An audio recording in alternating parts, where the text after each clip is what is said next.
யானையும் தையல்காரரும். ஒரு கிராமத்தில் ஒரு குட்டி யானை இருந்துச்சான். அது தினமும் ஊருக்குள்ளே வந்து ஊர் மக்கள் கொடுக்குற உணவை சாப்பிட்டுட்டு திரும்ப போயிருமா. அந்த ஊரில் ஒரு தையல்காரன் இருந்தான். அவனுக்கு இந்த யானையை பார்த்தாலே பிடிக்காதான். இங்குட்டு பெரிய உடம்பு வச்சுக்கிட்டு இந்த யானை உழைக்காம அடுத்தவங்க கொடுக்குற சாப்பாடை சாப்பிட்டுட்டு நிம்மதியாக இருக்குன்னு வைத்தறிச்சல் பட்டான் அந்த தையல்காரன்.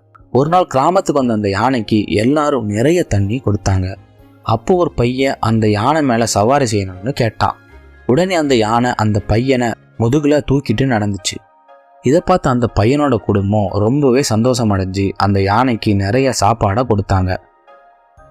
அப்போ தான் அந்த தையல்காரனோட கடைக்கு போச்சு அந்த யானை.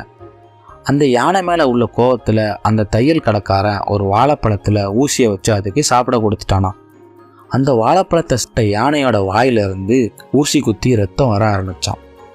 யானைக்கு ரொம்ப வலிச்சதால தன்னோட வாயை பக்கத்தில் இருக்கிற ஆற்றுல போய் நனைச்சிச்சு.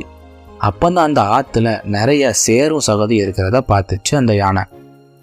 தன்னை தொந்தரவு செஞ்ச அந்த தையல்காரனுக்கு நல்ல பாடம் புகட்ட நினச்ச அந்த யானை தன்னோட தும்பிக்கையில் நிறைய சேத்தோட அந்த ஆற்று தண்ணியை உறிஞ்சிட்டு நேராக அந்த தையக்கடைக்காரன் கடைக்கு போச்சு. அப்போது அங்கே நிறைய புது துணிகளை அவன் அடுக்கி வச்சுருந்தான். அந்த புது துணி மேலே அந்த சேரோட கலந்த தண்ணியை அடித்து விட்டுருச்சு. சேத்து தண்ணி பட்டதால் புது துணிங்க எல்லாம் வேஸ்ட்டாக போச்சு. அப்படி வேஸ்ட்டாக போனதுனால அந்த துணியை தைக்க கொடுத்த எல்லாரும் அந்த தையல்காரங்கிட்ட வந்து சண்டை போட்டாங்களாம். யானையை பார்த்து வைத்தறிச்சல் பட்ட தன்னோட கடை இப்படி ஆயிடுச்சேன்னு நினச்சி வருத்தப்பட்டான் அந்த தையல்காரன்.